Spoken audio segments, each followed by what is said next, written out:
Hey, welcome to the No Drinks in the Booth podcast, back with another classic episode. We've made it to episode 29. How did we get this far? As always, in the booth with me, Pav Ansaki, Chris Watson, and myself holding it down, Wade Kadir. How is everyone? Who's going first, Pav? Go on, tell us something interesting. I mean, you've spoken, mate. You go. Joe, what? How you been? Yeah, someone just talk. Okay. Time is money. Okay, look, Wade, first of all, how are you, mate? I just want to ask, how are you? I want to know how you are, your well-being. I mean, he just asked you, mate. Yeah, but I'm irrelevant. The important thing in my life is Wade's well-being, all right? Okay, yeah, my well-being is really important because I hold this podcast together. I'm the glue. The glue. I'm the Wade in the bread of Pav and Chris. If it was a sandwich. Okay, this is getting a bit weird. This is getting weird. Sexual. Let's move swiftly on. Tell us about your week. That just proves you've got a dirty mind, Pav. How's my week been? I haven't done anything. Zero. Nothing. Zilch. I've been watching the NBA like I do every week. Do you care about it? No, you don't. The Warriors are still great. Yes, they are. I haven't watched this week, to be fair. There you go. What else has happened? Watched a bit of WWE. I've tried to get back into that. That's quite cool. Bit boring, but quite cool. What else have I done? Played PlayStation for a bit. Hey, look, I'll be honest with you.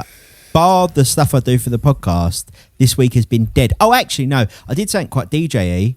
I was practicing trying to do the Peter Piper routine that Jazzy Jeff does. Oh, my Yes. God. Yeah, listen, anyone listening, if you don't know, Google Peter Piper routine, Jazzy Jeff, Oh, you haven't even got to Google it. Go on YouTube, type in Peter Piper routine, Jazzy Jeff comes up straight away. First one, bang, bang. Yeah.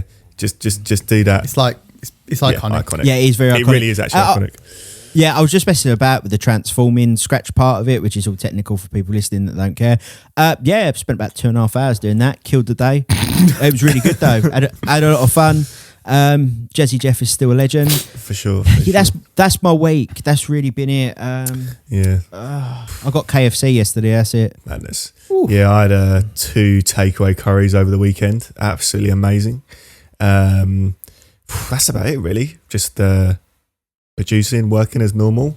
But even then, like, I'm trying to think of something exciting to say on the podcast, but they're really, in this section at least, there's nothing I can say. Pav, help us. This section just gets shorter and shorter every week. Until we're back in the clubs and back in like life and lockdown's over, there's not really a lot to say here, is there? It's not even the clubs. Like, we can't even be like, oh yeah, well, I went to the pub and then like this girl like was holding like a tray of drinks and she fell over and everyone was like, wait, like that shit's not happening. Like, it's iconically British things that just aren't happening. Yeah. Like, you have to do that. If someone drops a glass in the pub, you gotta be like, "Wait!" Of course. Everyone starts fucking clapping, mate. It's levels. It's a proper British thing. Like, I was on holiday once in Orlando. Oh, it doesn't work that well if it's not England. No, let me tell you that. I was in Orlando, and I was in for anyone that knows Orlando and Disney, I was in the Magic Kingdom at Casey's Corner, which is like a hot dog place in the Magic Kingdom. Amazing hot dogs, by the way. And we were sitting outside, really nice. They've got like a piano player playing like upbeat Disney. It was just really like magical. Like, it was wicked. And someone like walked out with a big tray of like soda, like Cokes. I'm assuming they were Coke because they were brand. So like Coke, Diet Coke, something like that. And he just like one went, and then they all went. And then you just hear the lone British man in the background go, "Wee!" And no one said it. No one else got it. He went bright red and just ran. I did the same thing in LA. Turns out I was lucky because there was a few other British people there, so it didn't make me look like I was like the asshole of the village. A psychopath, yeah. Yeah, but I was like, why are these guys like not like it's the Sunshine State guys? Like, let's get with it. But no, it don't work for. So all American British banter is lost on Americans. Yeah, if anyone ever drops like a drink. Mainly a drink. It's mainly works for a drink. You've just got to go way. Yeah, it's just like it's really weird. No, I don't even really get it. Yeah, where does it come? Where does that even come from? It's just like that dead British banter, but it's funny because when you're 6 pints down and someone drops a glass, you're like, "Wee!" Like, and if it's full, it's double. Like, I have seen firsthand, like at the pub, where someone drops a tray of drinks, whether it's staff member or not, and people will get up and applaud. Like that's a level. Like if it's like when it was Euros last, was it Euros last year? World Cup year before last, or whenever it was, we were all there and someone dropped like some drinks and we were like, "Way," and everyone was obviously hammered because England were winning, and everyone just started clapping, and it was half time as well. So it's like not like anyone was watching the footy. That would never happen in America at the Super Bowl. It just wouldn't happen. I'd like to point out this is such a fucked up country. Just for that reason alone. Just for that reason. We're just so fucked. Wow. Like, honestly, we like basically applaud people's misfortune. But it is funny though. Yeah, we're quite a salty country like that though, isn't it? It's dry. It's a very dry country. Like dry humour. It's why I actually said to my parents, like, even when I was like 15, 16 or whatever, I was like, I'm happy to do any manual labour work. Like, I will do anything, like push flight cases, all this kind of stuff that's like menial tasks for money. I was like, the one thing I absolutely will not do unless I go completely broke is work in restaurants or like in that sort, like that end of hospitality. Because I was like, I cannot live with dropping a burger on someone. I can't live with that. And as confident as I am as a person, I could not pull that off. Well, at least we know what Pav's weakness is. Yeah, that's really. Is that the worst job for you? You think? Oh, absolutely. I couldn't work in food. It's just, and then you just get like bare assholey people that like go to restaurants and stuff. Like we've all seen it when people just complain for no reason. Yeah, and I would tell them to fuck off, and then would also get fired. Yeah. So it's not great look. That's really. why I couldn't, all due respect to people that do, but that's why I couldn't work behind a bar, because if as soon as a customer said anything like that, it's just not for me. I think I could survive behind a bar. I could live with behind a bar if you're like at a nice little country pub or something, or like, you know, the locals. If the locals are all right, then you're cool, because if you keep them happy and then there's some asshole somewhere else, the locals will be like, shut the fuck up, mate, come on, what are you doing? Sort it out. See, that's not my idea of like the worst job would be anything to do with like blood or sick. I mean, that's also you're not like when I said, oh yeah, like food's the worst job, like of course wiping shit is definitely lower than that in any capacity. Yeah, but you'd rather human or animal. You would rather that than work in a restaurant. Is that what you're saying? Oh, absolutely not. But I just assumed that was like a given. Oh. A given. Yeah, it was a given. Like, but I'm just saying, I would rather have barbecue sauce in my nails than someone's feces. Oh my god! How has the podcast got this low? And we've been going for literally like 5 minutes. How has this happened already? We're supposed to be a credible music podcast, and this has happened. Supposed to be. And for that note, let's move swiftly on and let's get into the news. Yeah, but I'm all right though, guys, by the way. Just in case we forgot. No, personally, I'm not too bothered, because I spoke to him off the podcast and he went, I've done nothing this week, I've got nothing to say. I watched the cricket this week. I've been getting up. You didn't tell me that. You didn't tell me that beforehand, did you? That's because I was saving it for the podcast. Okay, so how have you been? I've been great, mate. 4 a.m, wake up, watch the cricket. And if you wake up at 4, it means that, because normally people wake up at like, I don't know, like 8 o'clock. Like, so if you wake up at 4, I've basically assumed that it's acceptable to have a beer at about 9 o'clock, because it's like in India, it's like 2 o'clock there and I'm on that time scale. So it's like allowed to have a Budweiser at 9 o'clock, like when people are leaving for work. Pav's life. It's been a level. Pav's life, everyone. Yeah. I've been getting up at 4, doing that, playing a bit of FIFA. Also, you nearly wore shorts the other day. You said I nearly wore shorts. I nearly wore shorts an hour ago. Oh, well. An hour ago, I was 80% away from wearing shorts, because I went out for a walk. Life is a roller coaster. And I was wearing a fleece, and I was like, it's about 9-10 degrees, but it's sunny. And I was like, oh my God, I'm a bit hot now. Like when I got back home, because like the heating's on a little bit, and I was like, do I need to get shorts out, or am I just being a prick? Turns out I was being a prick, so the shorts didn't come out. Mental, the king of beers drinking the king of beers. Wow. Pav's life, everyone. Is what they call me. Yeah, we can use that, everyone. You can start calling Pav the king of beers. Get you that Budweiser sponsorship, Pav. Do you actually think you're the king of beers, Pav, or you're the king of whiskey? No, because actually, if I go out, I love a whiskey, but that's because I've grown to hate vodka. Because vodka's got this weird, I don't know how it manages to do it. You could have 3 vodkas like on a night out somewhere, and wake up the next morning knowing that you've not drank that much, but still feel like absolute death. And I don't know how it manages that.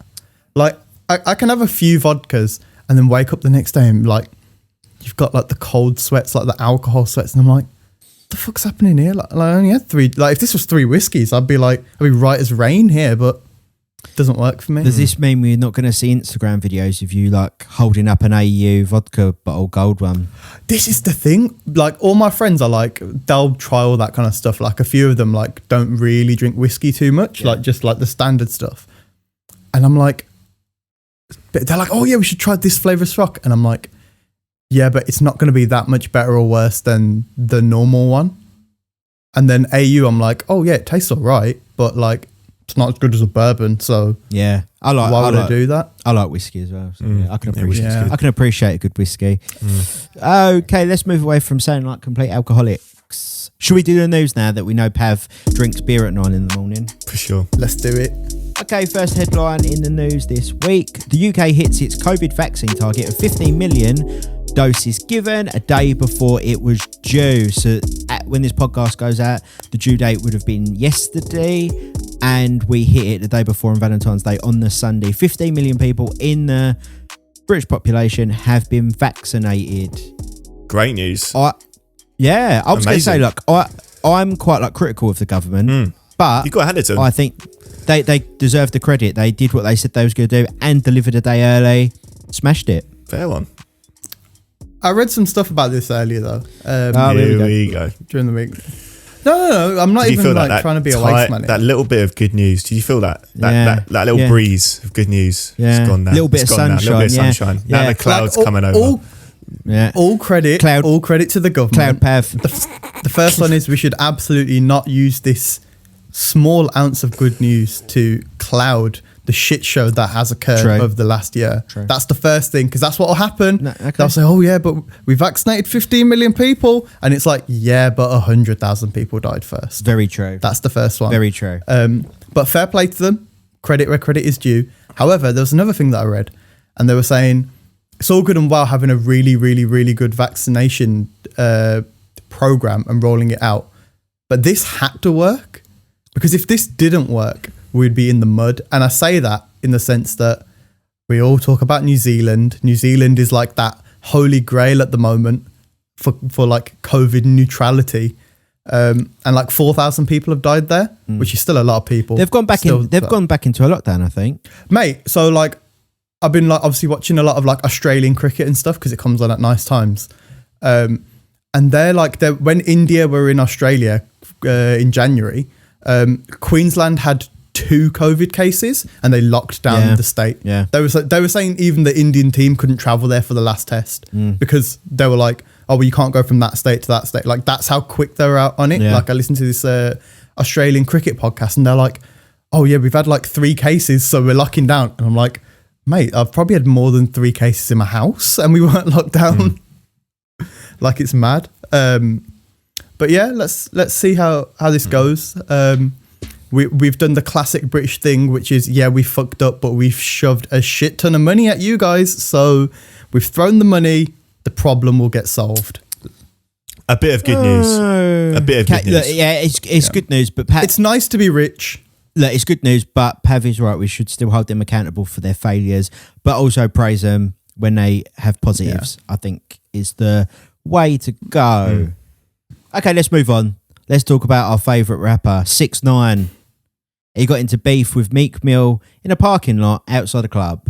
There's loads of viral videos. You can watch it on Worldstar, and loads of other stuff. Thoughts on 6ix9ine nearly getting his head ripped off by Meek Mill's security? He just needs to allow it, innit? Like he just needs to allow it. Trying to stay viral. Do you know what the thing is though? Like even when he came out of jail and he made all them like Snoop Dogg videos and stuff saying he's a snitch, like it was still funny. Like I didn't like him, but it was still. I was like, independent of that, this is quite funny. But like now it's become a bit beggy, innit? Well, didn't Meeks literally say he's doing this just to stay viral? But apparently he like waited for him outside the club and shit like that. This is the exact point I made last week. He will do anything to stay viral on the internet. That's his whole thing. It doesn't matter. He'll risk his life. He's literally risking his life. to stay Well, viral. we know how that went the first time. What in what sense? What when he got? Why, when he went to fucking jail, he's risking his life. Really, he was out trying to be a gangster and that, but really, he's just a skinny Mexican kid that says the N-word a lot. Yeah, that's that. I think that sounds like that news story. Should we move on? it literally does. What I want to know is how far away are we? And before we'll close it on this, and I don't want to talk about 6ix9ine just anymore. Oh, calling the shots now, are we, Pav? I thought that was my job. No, I meant like just generally over the next few weeks. Like he just bores me now. Well, listen, if he gets into a news headline, he'll definitely be spoken And about. this is the only one that I think can happen. How many weeks away are we from 6ix9ine sex tape?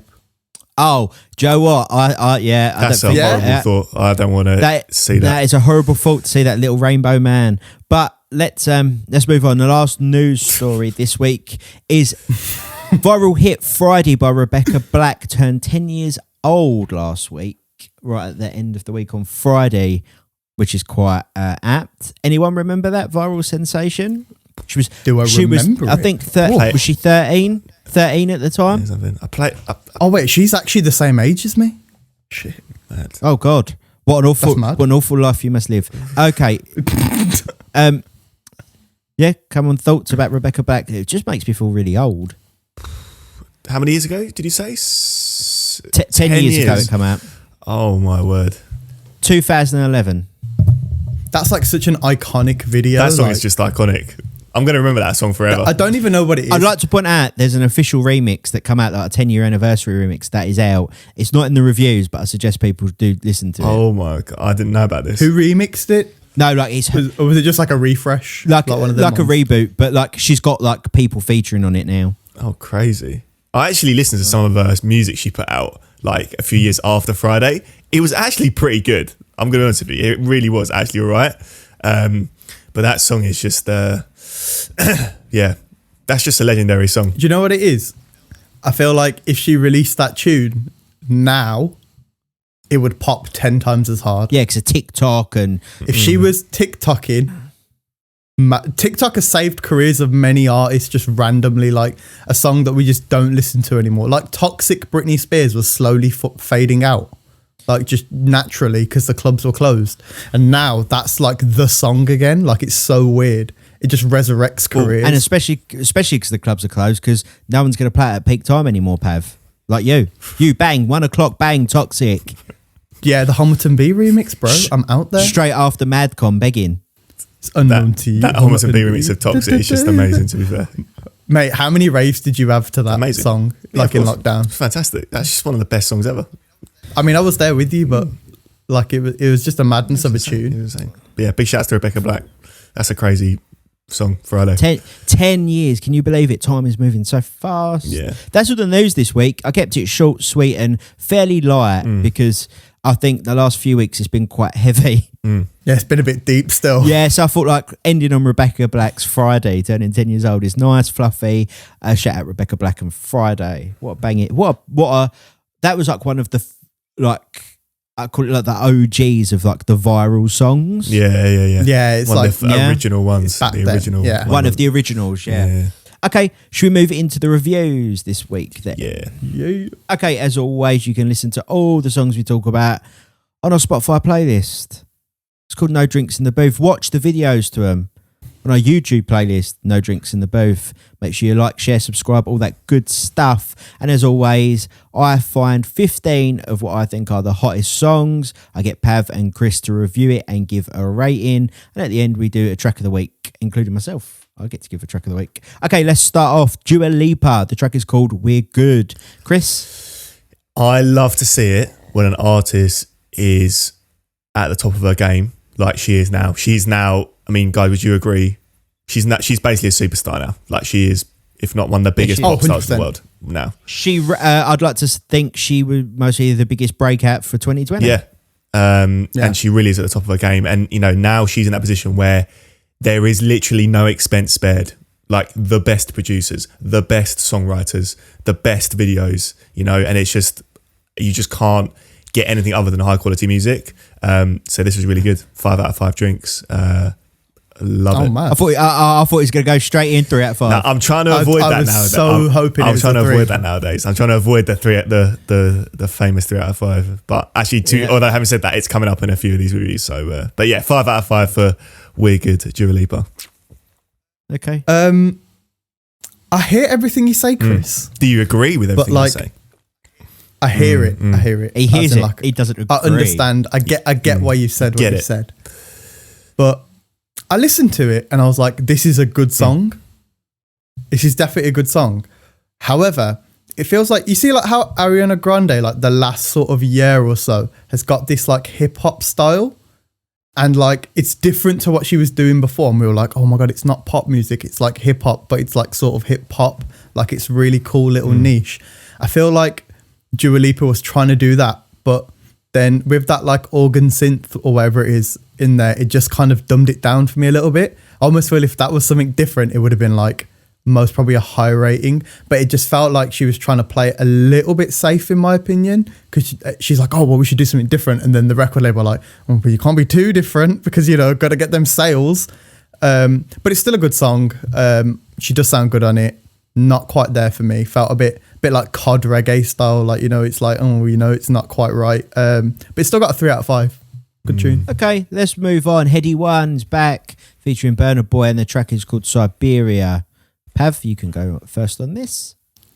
Yeah, I thought it was a nice song. I feel like with Heady One tunes, I feel like I almost expect too much, because he's a very good artist and actually he's proven himself very versatile over the last couple of years, with like princess cuts and some like other weird stuff that he's made that's been good.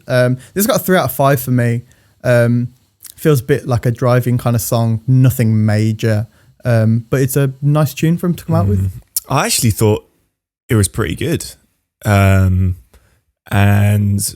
it was really cool to hear Burna Boy over a trap beat, which I don't think he's done before. Correct me if I'm wrong.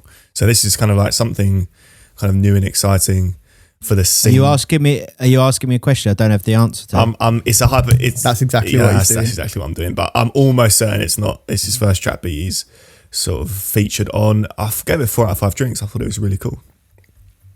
Oh, wicked. Okay, moving on. The track is called Big. It's by Rita Ora and Imanbek, and it features David Guetta and Gunna.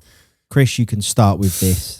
I mean, this was an unexpected collaboration, and it's cool that Rita and her team obviously aren't scared of trying new things. And to be honest, I think I've said this already on the podcast, but the story of Imanbek, I just love so much. He's just a kid from the middle of nowhere in Kazakhstan, like a small village, put that one track online, like after putting out a few tracks, but put the Roses remix online.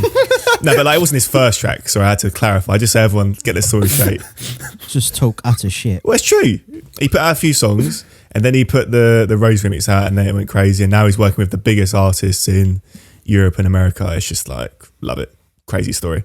And this track was cool. 4 out of 5 drinks. It's cool collaboration. I'm excited to hear more. Big up Imanbek. Imanbek. Yeah, I gave this song a 3 out of 5. I thought it was cool. Again, I don't think it was anything special. Like I read the names on it and I was like, oh my God, this is going to be massive. And it just didn't get there for me. Like again, it felt a little bit safe. I thought it was going to be like a bigger record than it was. Maybe I was reading too much into the names, but yeah, I got a 3 out of 5.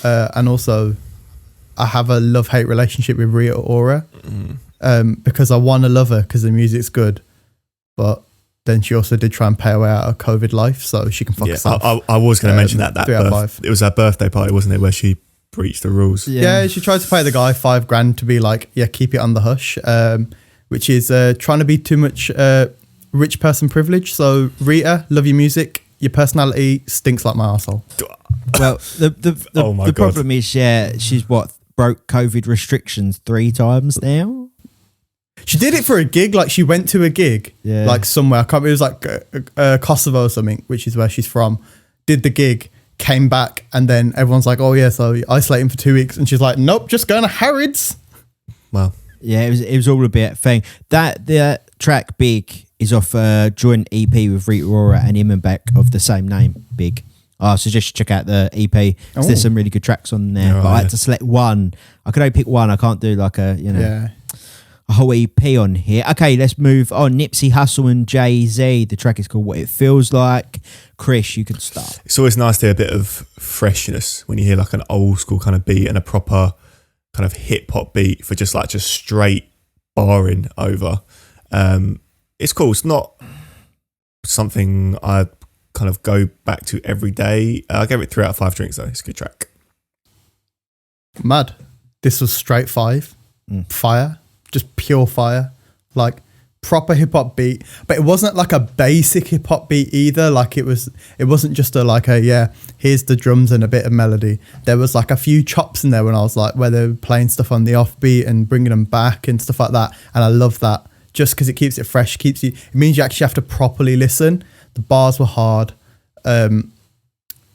They just sounded really good on the tune. Like it didn't feel like, oh, we're going to try and make this like meta song. Like they actually were just spitting bars, and it was just, it was G shit, proper hip hop. 5 out of 5. Yeah. R.I.P. Nipsey. Marathon continues. Yeah, man. Okay, let's move on. The track is called Bait Is Sound. It is by North Face, which is Jamie, Shorty, Frisco, and Capo Lee. Pav. If something has Jamie on it, it almost automatically gets a 4 just by virtue of his name being on the title. And this was just a straight 5 again. Like in a time where we're like, oh yeah, drill, oh yeah, trap, like there's all these like stuff, but like grime is OG, and when you do it well, I just don't think anything else in that realm defeats it.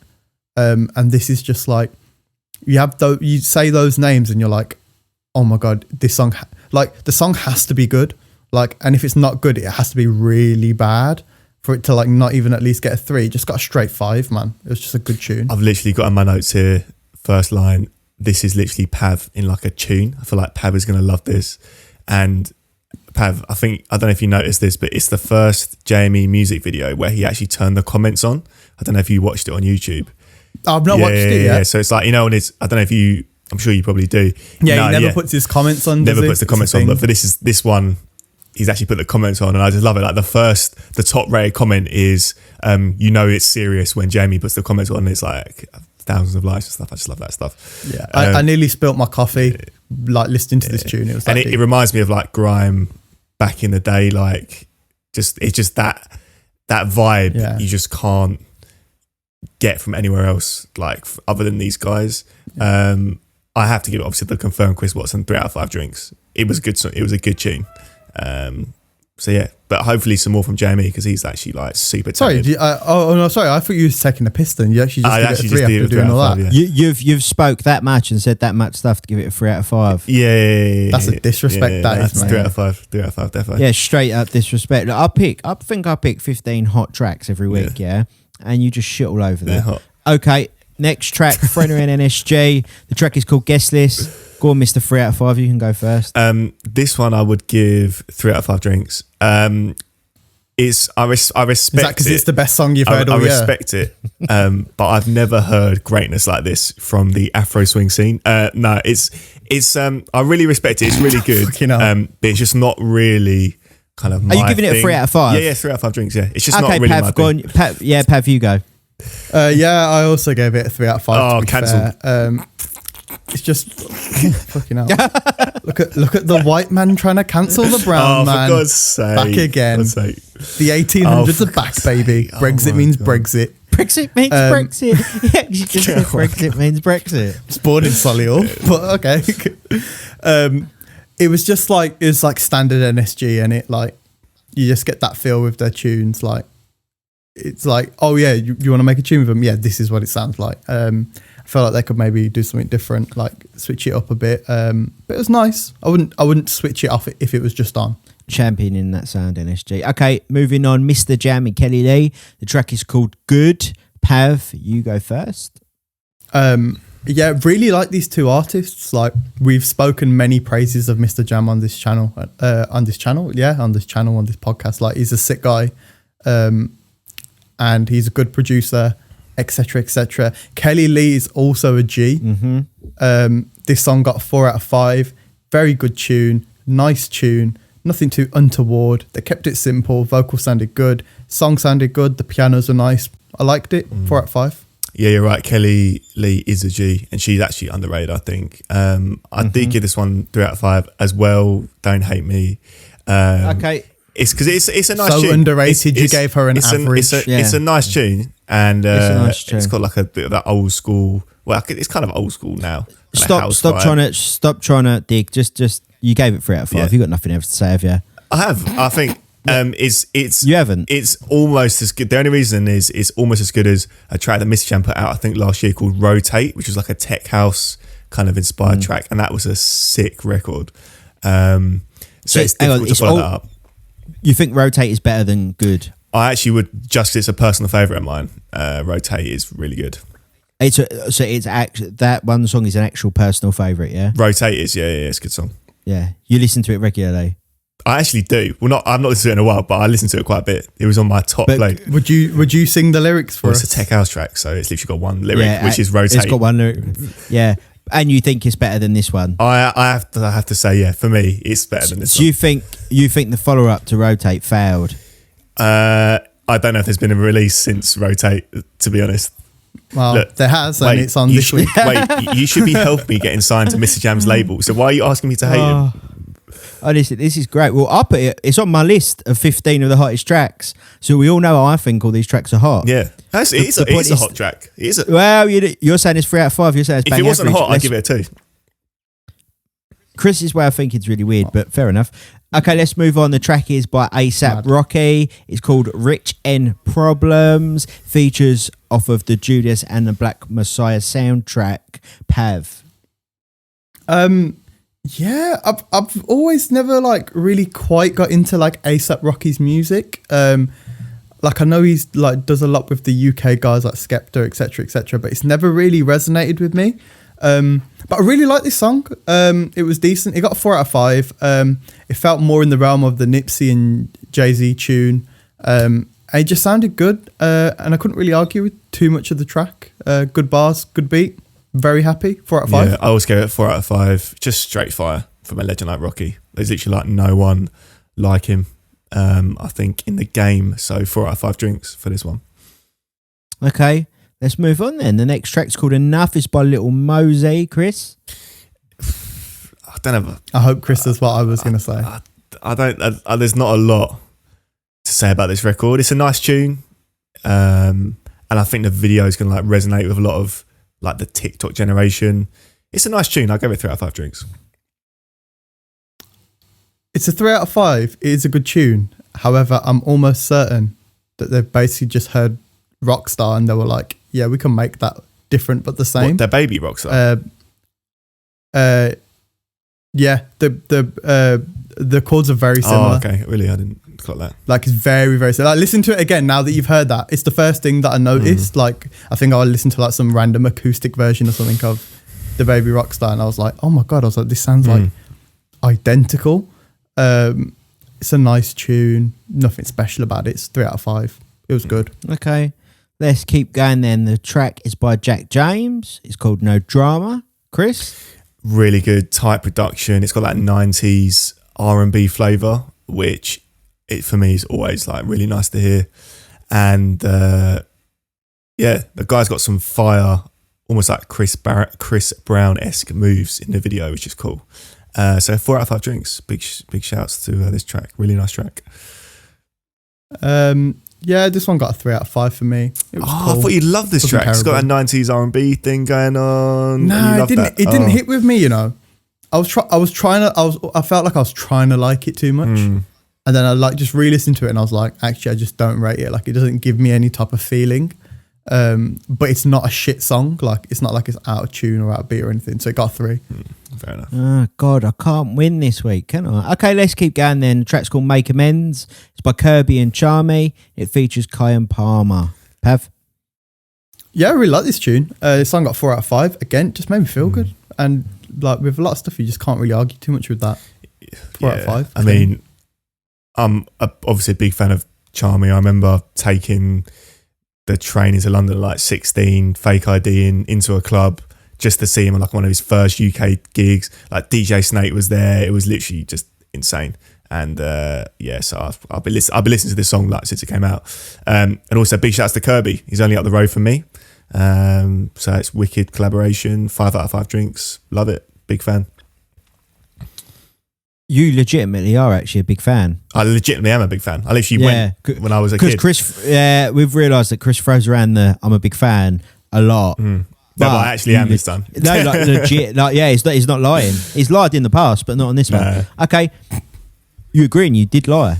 I can't remember the exact time, but at some point in my life, I have lied. Unfortunately, we all sin sometimes. Or you could so be a politician while you get out of this. Yeah. You know what I mean? Wow, that is smooth. Okay, let's move on. Next track's called Right Here by Otto-san and it's and Shadow Child featuring Kerry Baxter on the vocal. Chris, you can go again. I'm going to have to be honest. I'm going to have to drop the politician here, unfortunately, on this one. Just because I was actually a fan when Shadow Child did Best Be Believing in those, I'd arguably deep house records. String thing. Piano absolute tunes. And where's that fire? You know, like Shadow Child legend. I've actually met Shadow Child. My dad got on really well with him when we met at a DJ tech convention. We had a really nice chat, and you know, it's almost, he's such a talented dude, and then to put a song out which I don't know, it's just where's the vibe, you know? So 2 out of 5 drinks for this one. Wow. I'm hitting you some facts after. Yeah. Pav? I really like the tune, but apparently I chat shit. Yeah. Clearly. I know Wade agrees with me. This just goes into the whole thing I was saying last week about the lack of innovation in electronic dance music in general. This is why I can't pretend to support a song, because I just want more excitement in electronic dance music. But sorry, Pav, I interrupted. You go. Wow. I was excited, so I gave the song a 5. 5, mad. I really liked it. I just thought it sounded really good. Again, when I listened to it, I just couldn't stop moving. I was like, oh yeah. Like I was hooked straight away. And not many songs do that to me. And this did. So it had to get a 5. Yeah, Shadow Child, for if people don't know, went under the alias of Dave Spoon. Legendary. Absolutely legendary. This track was added to Mr. Jam's Jam Hot on Friday. So it looks like great minds think alike, don't they? Yeah, exactly that. Obviously, I think it's fresh and hot, and there's just someone in a Nike jumper that don't. Whatever. That's me. Yeah, that's Chris. Yeah, what a hater. Let's move on. The track's called Just Us. Sympathy. Chris, you go first. It'd be nice to hear more bass in the mix and the mastering of this one. I think there's potential with the song. Yeah, fortunately, I had to give this one 2 out of 5 drinks as well. I can't. Do you reckon they use? Do you reckon they use pre-Ragu's sound engineer? Maybe he did the mix and master, wasn't quite right. Well, if he did, then obviously it would be, the mix and mastering would be absolutely faultless. It's more just a word with whoever tuned one word in her vocals, which I just like to not even criticize, just have a discussion with. That's what I'd like, to be honest. But there you go. Yeah, that's yeah. You guys might not be able to see Chris today. It's actually just a photo of a JCB just digging and digging and digging. It's really funny because the Pre-Ragu track, Chris, which you obviously aren't a fan of, Chicken Lemon Rice, is being praised and added to every fresh playlist. It's getting a huge radio play now, and Chris hates it. Yeah, she's about 3 chart positions away from getting a Nando's black card. That's how deep it is. I don't dispute the track's really good. I just think from a musical standpoint. Yeah, Chris, this was last week. You're bringing it up this week. You bring it up this week. I was just saying last week, from a musical standpoint, one of her vocals is out of tune. Not to be okay. One of her vocals is slightly off, which I just wish was fixed, because the song is really good. If you want to hear Chris's thoughts on that, listen to last week's podcast where he gives a really in-depth review, 15 tracks in, on Pre-Ragu's Chicken Lemon Rice, where he keeps trying to dig himself out of that hole. Yeah. Pav? Chris the Shovel, that's his new nickname. Yeah. Pav, thoughts on Sympathy? It was a nice tune again. I actually gave it a 3 out of 5. It wasn't amazing, but it wasn't terrible, so I couldn't argue with it. Okay, 2 more to go. Track is by Tom Everett. It's called Reason. Pav? Oh, this was like a really cool, interesting song for me. It was like a bit disco-y, like a bit funky, but like it just had that like modern edge on it, and I really liked that. And so for that reason, it did get a 4 out of 5 for me. Yeah, there's a lot of these records that sample disco and modernize it, putting new drum sounds in and things. And Tom does it really well. Oh. Yeah, no, he does do it really well. 3 out of 5 drinks. It's a nice tune. Yeah. Oh, fuck off. It's not even a joke at this point. It's actually not even a joke. No, he does do it. It's not a joke. He does modernise disco sounds really well. He does it really well. It's just bang average. Yeah. Okay.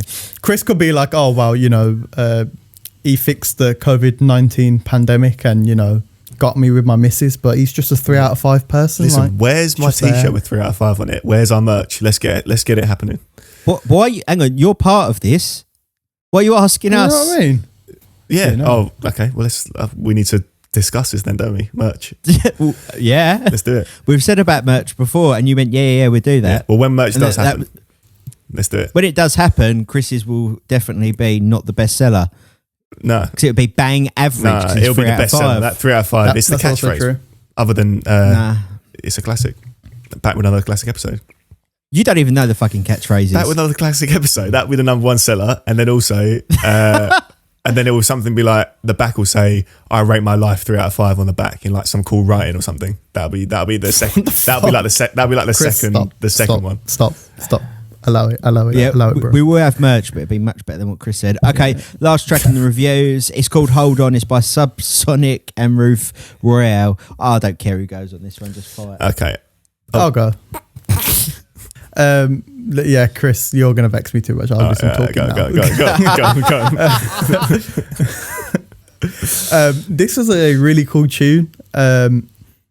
It was weird because I was like, oh shit, the drop's going to be dirty. And it kind of was, but it wasn't like too dirty. It wasn't like fucking here's all the bass. It was like controlled. And I liked that. We all love Bit D&B. 4 out of 5. Very good song. Would you like to guess what I gave this song? No, we don't care at this point. Just hurry up and do it. So, thanks for listening to the reviews. Oh, have you finished? Are we done? No, you've got to rate it, Chris. Do you want to guess? How it works. 3 out of 5 Well, it's drinks. 3 out of 5, but yeah. Is that what it was? Do you want to say anything about the track? Do you want me to say anything about the track? Is it positive? Carry on, mate. It is actually quite positive. I've got positive things to say about it. Let's see what we think your positive. I was merely going to say it brought back a lot of nostalgia because I was a big fan of Matrix and Future Bound back in the day and the Prototypes, old drum and bass. I rate that. So it was nice to see UKF pop up, the famous pulsating graphic at the start of the video. Love it. And it was a really well produced record. So that's why I got 3 out of 5. All those memories of your old D&B days to get a measly 3. Yeah, and it was really well produced, but it's still a 3. Yeah, if it wasn't, it would get a 2. So you think a 3 is average? But you think it's average? Oh, okay, well, I think a 3 is slightly above halfway. It's not. 3 is in the middle because it can get 1, 2, 3, 4 or 5. Yeah. Therefore, 3 is in the middle. 3 is it wasn't shit, but it wasn't great. It's just bang average, bang in the middle. Bang in the middle is 2.5. But it's not. In the rating scale, it'd be 3. Okay, look, that's the end of the... that would be true if you could get a 0, but you can't get a 0 because we use numerical integers. You've given song 0 before, Pav. I've absolutely not. I'm sure you've given a song 0. Except for like maybe as a joke, but you can't get a 0. A 1 is the lowest you can get. I'm pretty sure you gave B Young You've a 0. given B Young a 0, Yeah, but he deserves it. Okay, so you can still give it a 0. Look, that's the end of the reviews. We've got to do track of the week. Well, I can go first on track of the week, and that's good because it was going to you first anyway. And it is Make Amends, Kirby and Charmy featuring Kyan Palmer. Really good record. Big fan of Charmy. Mad. I got to give it to What It Feels Like, Nipsey and Jay-Z. Big record. Love that tune. Rip Nipsey. Well, that puts me in a predicament because I was going to go with What It Feels Like, but I do have a backup in case someone went for that, which is ASAP Rocky, Rich M Problems. Worthy. It's worthy of that. But I would say there's a massive honourable mention on Baited Sound by North Face. Oh, yeah. Because 100%. I think we can all agree we're well excited for what future tracks they've got coming out as well.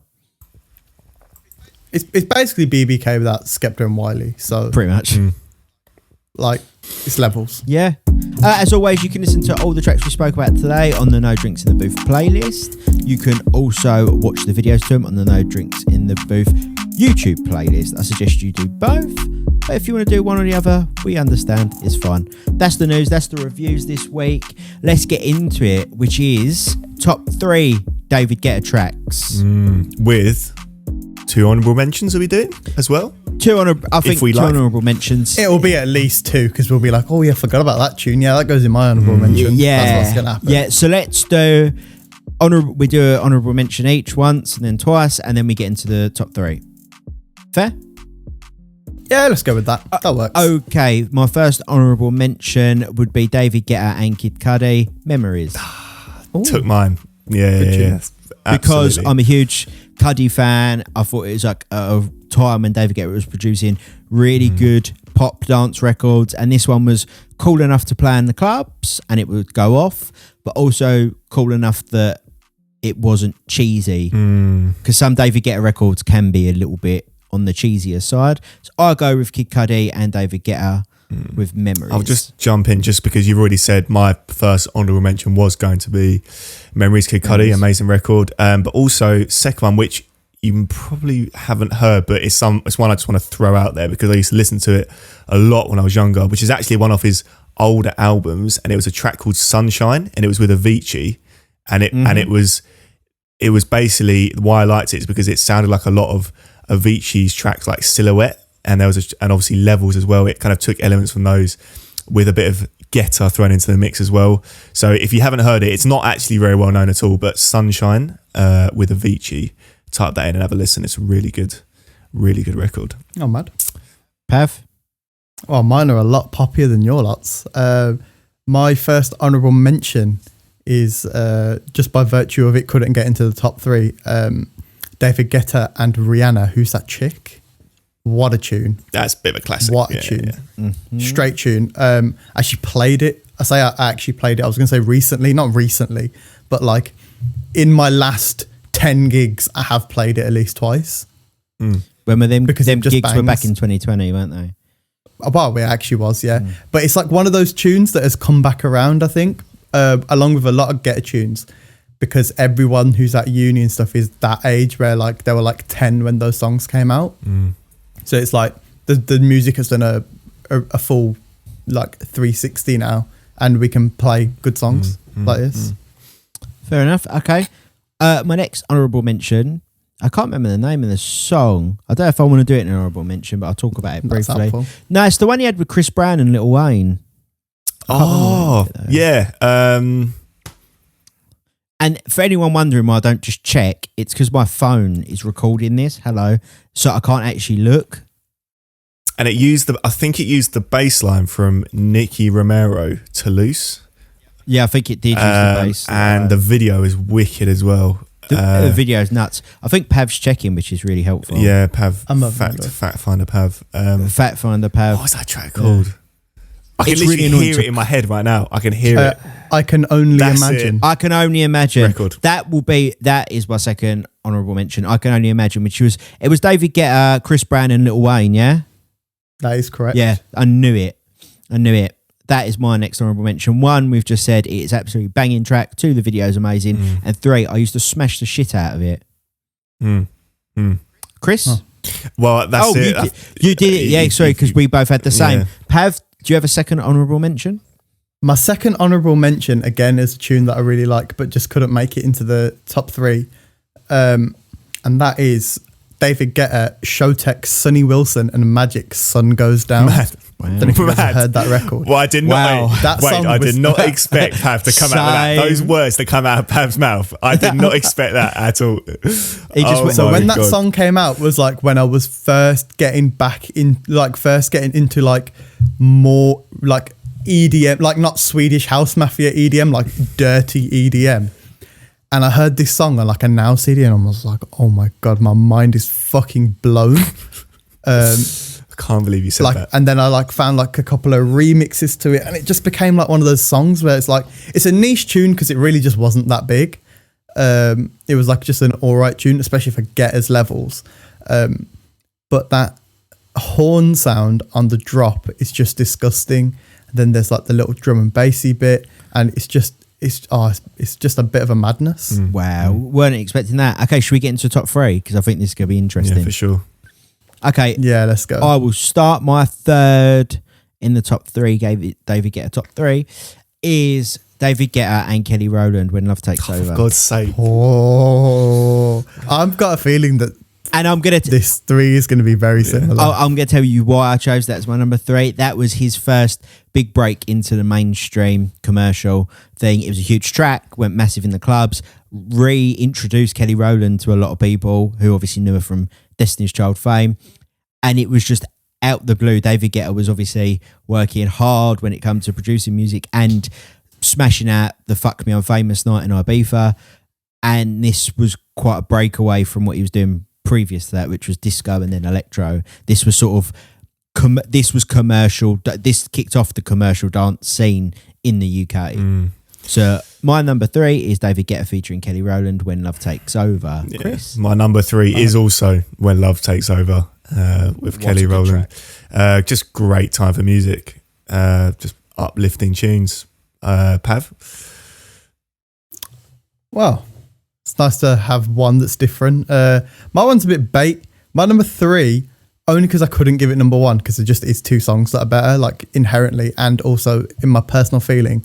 Number three is the classic, the absolute gem that is David Guetta and Sia, Titanium.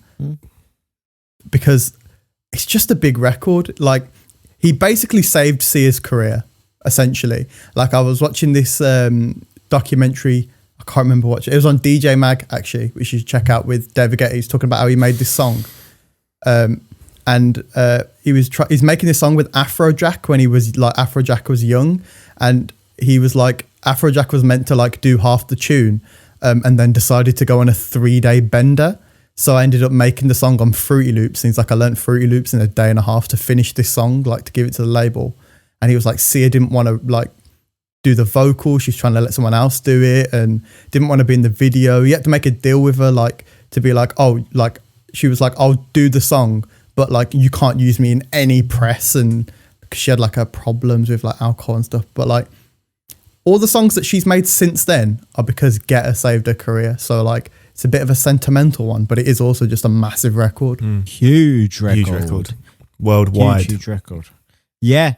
Okay, let's go in. My number two in our top three, David Guetta, is David Guetta versus The Egg, Love Is Gone.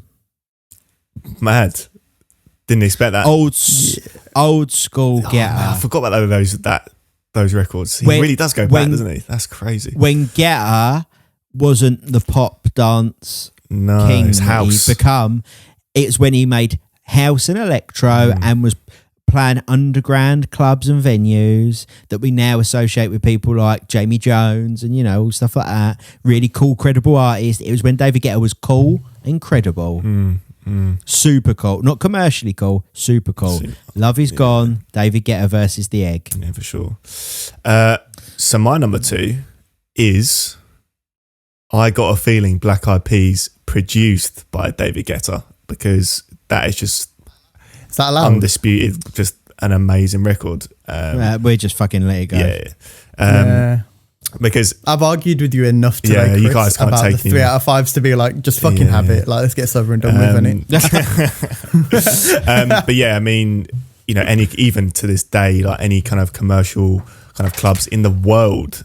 I remember I went to Vietnam and they were literally, we went out clubbing and they massive there, literally innit? played I Got a Feeling at like 1 a.m. in like some back street of like Hanoi. It was just crazy. So another just worldwide smash hit. Pav? Yeah, you're right with that. Black Eyed Peas have this weird thing that they just like are inherently massive in like every area, but for some weird reason. Like obviously their music's good, but they're as big everywhere, aren't they? I'll tell you what, I think part of that is due to one, if you look at the members of the Black Eyed Peas, they span a very wide range of ethnicity. Oh, I read this thing saying that apparently in every different region, you know, like here, like Will.i.am's the face of the group. Yeah. They were saying in like every different region, someone's different, face. Like in Asia and stuff, it's like Apple the Apple, like or Taboo. Yeah. And then in America, it's Fergie because they know that women sell easier there. It's like, it's mad. And obviously she's not now there. the Black Eyed Peas are very clever. They've done that. They did a Latin album, which was really, really sick. Okay, but let's get back to David Guetta. Pav, number two. My number two has already been said. David Guetta, Kelly Rowland, When Love Takes Over. Oh my God, this record is absolutely fucking amazing. This song, I don't know what it is. Maybe it's just that piano at the beginning. It's just that feel good. Like feel it good makes vibes. like you feel happy, you feel good, and then like her vocals are so good on this. Like It's euphoric. It's like, it's just amazing. It's like that time where everyone was like, oh yeah, but Kelly's just Beyonce's side bitch. And it's like, nah, mate, Kelly come bar, bro. And Michelle's on her own in it. Like Kelly can pull the shots. And it was like around that time where she was on Tiny Temper's album as well. Like it was sort of in and around. She made that tune with Tiny Temper. I can't remember the song. As Commander, maybe. No, that was also David. There was another tune anyway. Tune. But she was making rhythms, and we were like, oh no, Kelly pretty good on her own, you know. And this was one of those tunes. It's just fucking huge. Okay, let's get down to it. What takes number one position? Number one in the David Guetta top three. Wow. Okay, number one for me is David Guetta, Just a Little More Love. Whoa, I did not expect that one. You can smash that out at pretty much a decent house rave and people will lose their mind. Yeah. That's another, that's a house record, isn't it, really? That's another It's a house record. Yeah. It's a disco-y house record. Mad. Did not expect that. I was listening to it the other day, oddly enough, when I was sorting some stuff out, and it would fit comfortably in a DJ set now as it did back then, which goes to show the quality of production. So my number one is David Guetta, Just a Little More Love. I respect that. That's unexpected, but I respect it. That's crazy. Right. This one is either going to go down really well or you guys are just going to hate me forever. Just tell us then. But I'll be honest, unless you say, hey mama, you might be good here. yeah, no. Oh, fuck. Number one for me is David Guetta, Little Bad Girl, featuring Tyre Cruz and Ludacris. That was the jam, mate. I absolutely love that record.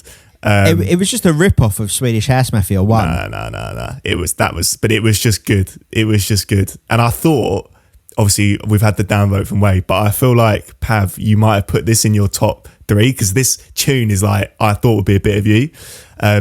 But for me, it was like my personal David Guetta tune, the one that I listened to quite a bit when I was younger. So yeah, for me, it's got to be, Little Bad Girl with Tyre Cruz and Ludacris record.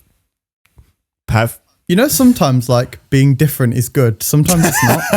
Oh, I thought this one would be in your top three. I generally thought it would be in your top three, this one, for some reason.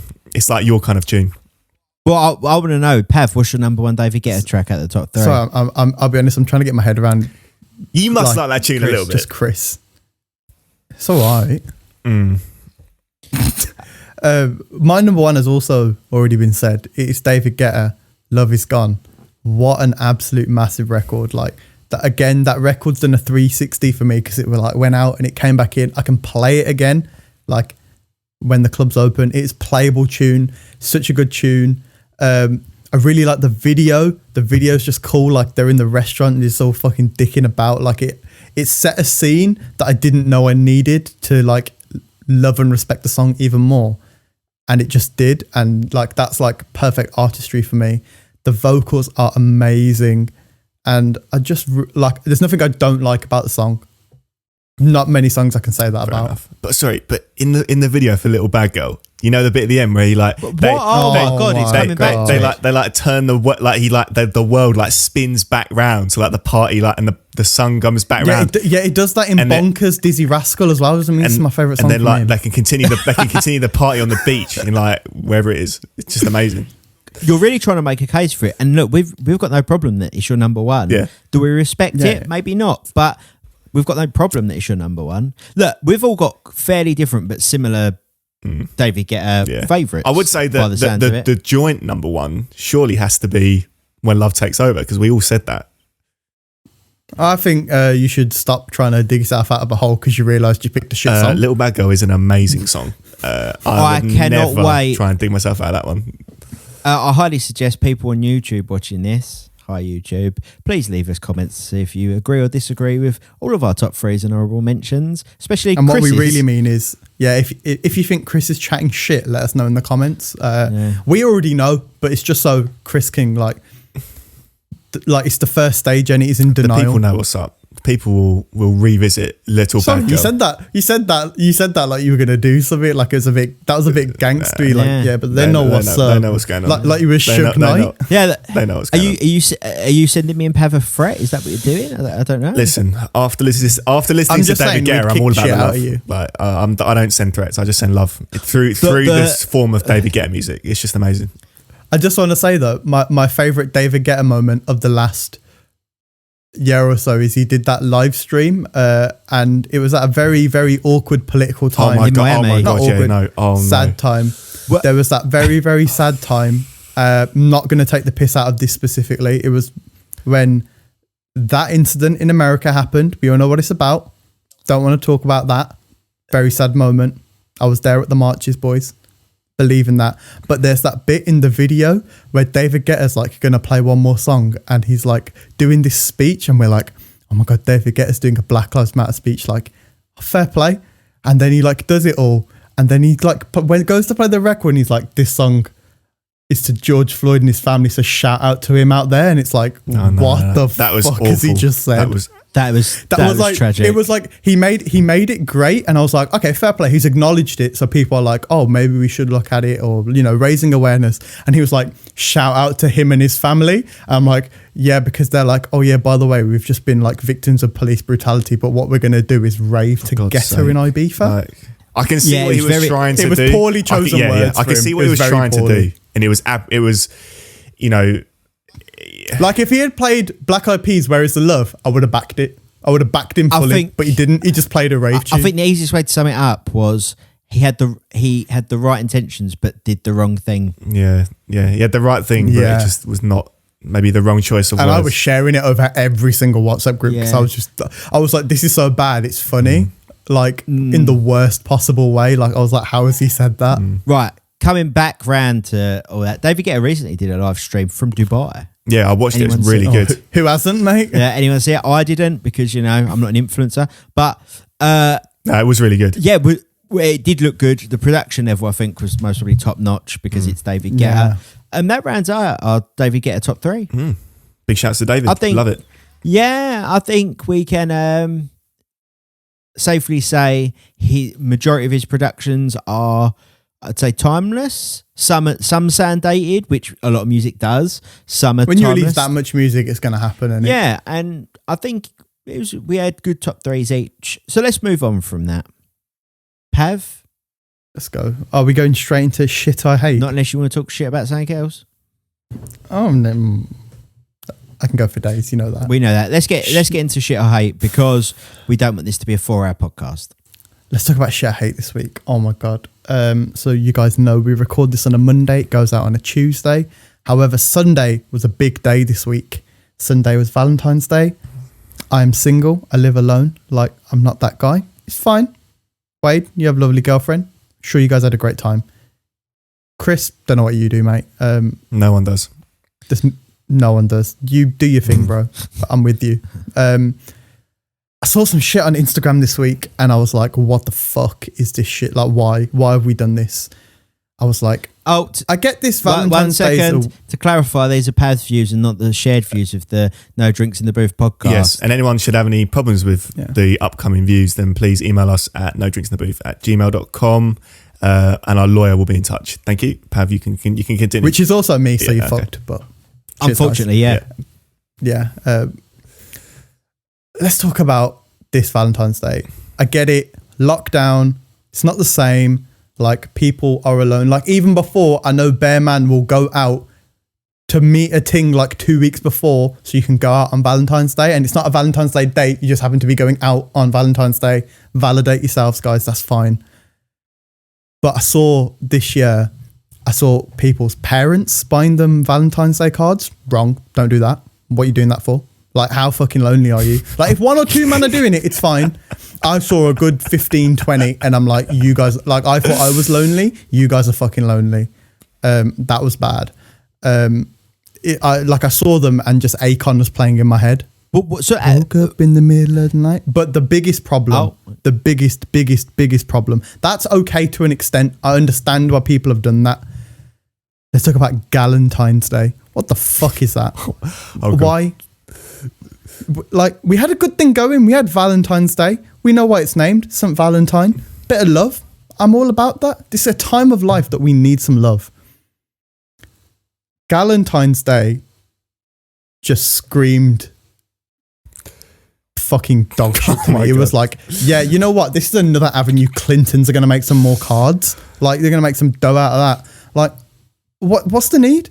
Like, all these girls are like, oh yeah, we're single and we're strong and independent, and like, so what we're going to do is we're all going to send each other cards and chocolate on a day that we would have otherwise been going out with someone and getting dicked. Don't do it. Even a couple of them, I get it. Like, if you've had a hard year, maybe do. I've seen girls that are in relationships that have been sent Galentine's Day cards. What's the point? Do you hate your man? We are kings out here. And you've just shat on him. You've basically said, oh yeah, I know that we've been in a 3-year-long relationship and that's great. But also, my friend doesn't have a boyfriend, so we're going to go and be single together. Wrong. Don't do it. Just like, Valentine's Day is already bad enough that you spend 20 quid on flowers for almost no reason. And then you also buy a card, which I don't like anyway. Cards will come up because you just put them in the bin anyway. No need. Say hello to someone, fucking do that. Just stop doing these things, guys. Like, I know this has been a tough year for our society, but we're better than this. We are truly better than this. Thank you for listening to my TED Talk. This was shit I hate. Welcome to the No Drinks in the Booth podcast. And there you have it.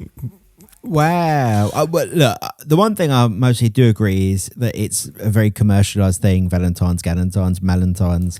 But I think... Are we starting Malentine's Day next year? Because boys, whoa, if we... Whoa, I thought it was already a thing. I don't really know.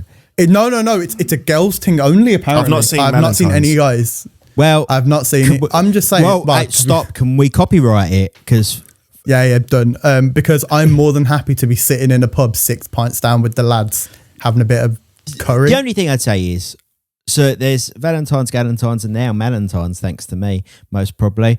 I think if you want to celebrate with your friends, you celebrate with your friends. You want to celebrate it with your other half, you celebrate it with your other half. You don't want to celebrate it, it's all cool. It's completely a choice. It's not like that big a deal. Mm. Oh, but it is though, isn't it? Well, it is to you. To me, I'm just chill. But Chris? It just... I don't really have an opinion on it, to be honest. Cheers. That's really fucking helpful. I know we're in a podcast and all that, but... I've just monologued for 10 minutes and you're like, oh yeah, but I'm indifferent. Yeah. I don't really have an opinion, to be honest. Not very helpful for the podcast. Did you feel lonely on Valentine's? When doesn't he? Just what? Did you feel more lonely on Valentine's? Not really. Just the same as most days, mate. It's fine. Okay. Chris was just sitting in a corner with his headphones in, listening to Kid Laroi. Yeah. Just the whole time. Yeah, he understands me. So there you go. Did watching, like, seeing other people on Instagram and social media, maybe in couples, celebrate Valentine's Day, did that make you feel any type of way? To be honest, I'm not on social media right now. I didn't go on social media at all for the whole of Valentine's Day. Okay. So I'm literally not being helpful at all here. You are fucking useless. Like, my point is, if you want to celebrate it, celebrate it. If you want to do it with friends, you do it with friends. You want to do it with family. Whatever makes you happy. I'm all there about making yourself happy. You know. Mm. All about the love. Just because you're not hurting anyone doesn't mean you're not wrong, guys. It's okay, but just know you're incorrect. That's fine. Well, that sums up Have Shit I Hate this week. Next week, we can't wait to hear what it is. Who knows what's going to be next week? Is this going to be the week we're going to be cancelled? I don't know. Maybe. I feel like this is a minefield doing this. It's a risky segment. It's a very risky segment. And bearing in mind... I ain't even started yet, boys. Bearing in mind, we do not ask Pav pre-podcast beforehand really what he's going to Yeah, do. We'd be talking about pineapple on pizza next week, boys. It's going off. Oh, fucking hell. He just comes out with it. Like we're not ready for it. Yeah. And after a news, a reviews, a David Guetta top 3, Pav shit I hate, should we round off the podcast with another top 3? Yeah. The most important top biggest. 3. Pav, this is your thing. This is What's Your Order top 3 edition, guys. What's your order? Tell me what's your order. Ooh, top 3. Oh, I like that. That's great. That's great. That got thought of about 5 seconds That ago, was but that's fantastic. staying That was 100%. fantastic. What is today's edition, Pav? We are doing biscuits, and now this is gonna get techie. You man, everyone's my laughing. God. Oh yeah, Biscuits. What is Listen, happening now? What is happening The biscuit game is mad. Like, it actually can get a bit political on that, especially because obviously we've got a little bit of a north-south divide here. So I feel like there might be a bit of difference. Like, I know Chris is going to be like, oh, well, I love my Glaswegian shortbread and all that shit. Yeah, of course. Okay, should we do this a bit like the David Guetta thing? We'll do a 3, a 2 and a 1. Yeah, let's go. Go on, Wade, I'll let you start. We'll do the same order. We'll do Okay. you, Chris, me. Fair enough. Okay, my favourite biscuit that comes in at number 3 would most probably be a custard cream. Oh, it's a good choice. It's a good choice. There's I can give loads of honourable mentions on this because there's so many biscuits. Mate, I mean, I'll have most of the aisle. Yeah, like thing. But top 3, custard cream, classic. Can't go wrong with it. Oh. Dip it in tea, lovely. Yes. People that don't dip custard creams in tea, wrong. Yeah. Because it like melts the inside, but just a little bit. Yeah, yeah. That's me done, Chris. Hit Number me with 3 your number 3. has to be not any particular brand, but just in general, all butter shortbread biscuits. At my number 3, a big fan of shortbread. That's the Wow, one. Posh of course you are. What does that mean? I'm confused. That I just said you're a posh cunt, but And I was agreeing. That's what that And I means. was agreeing. I was agreeing. If I have to be that to have shortbread, then fair, so be it. Love shortbread. I love a shortbread, but I just knew it was going to be in your top 3. Oh, you're such a Tory, Pav, for God's sake. Oh my God, Pav, what's Look your at the number? pot calling the kettle black. Oh. Good vibes. Okay. My number 3 is the ginger nut biscuit.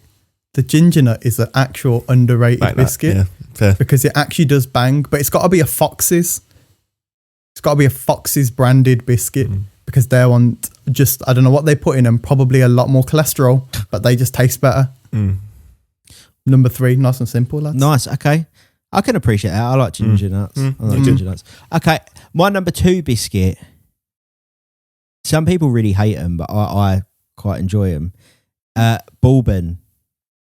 Oh, see, I'm not a huge fan of the bourbon, but I can understand it because you said custard cream, so I can understand why you'd like the bourbon. Yeah. I was like custard cream bourbon and bourbon's like a thing I used to have like as a kid a lot. And like, that's why I think I generally like them because I'm not a huge biscuit person, but when I do have them, you go back to like that kid sort of nostalgia. I'll be honest, everyone's surviving right now because no one said Jaffa cake. No, who the fuck? I don't like Jaffa cakes. Just, but you know what it is? I'll be honest, Chris, I don't want to like vilify you anymore, but I was like, Chris is 100% going to say Jaffa cake, and we're just going to have to all kick off. No, don't worry. I'm not saying Jaffa cakes. Don't worry. Well, that has ruined the suspense for people listening. Chris, what's your number 2? Number 2 for me has to be Hobnob's chocolate. That's number 2. Just can't go wrong. Absolutely fantastic. See, it's a little bit basic bitch, but It I can just does the respect it. job. I can respect them. Yeah. Great in tea as well. Yeah, fantastic Great in tea. in tea. Fantastic in tea. Yeah, I rate that. My number 2 has got to be the most undefeated biscuit. This biscuit is the cockroach of biscuits.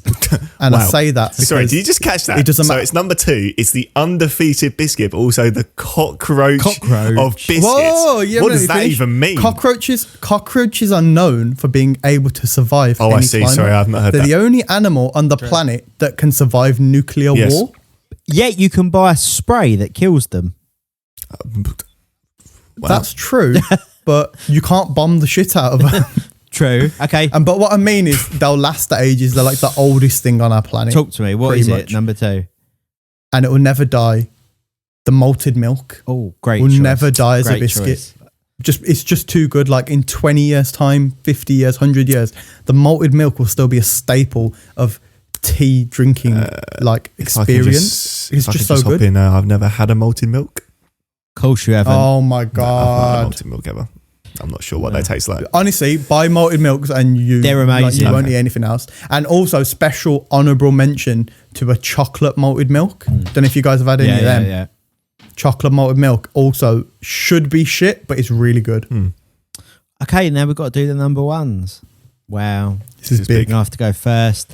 Mine is a classic, maybe a basic bitch, I don't know, but it is one of my favourites. And they come in slightly different varieties, but I'm going to go with just the one that, the staple, the one I get the most, is the milk chocolate digestive. Yeah, 100%. The only Worthy. thing I'd like to... But it's got to be McVitie's. Yeah. I don't want nothing else. McVitie's only. The only thing I'd say is they also do the chocolate digestive with caramel in. Oh, I've not seen that. And they are fucking amazing if you dip them in tea. Oh no, yeah, I have had those. Yeah, they're really nice. They're really good. Yeah. But like just for standard, I will go for the normal chocolate digestive. But I really like the caramel ones as well. So that's my number 1. Thank fuck I avoided the line of fire on that.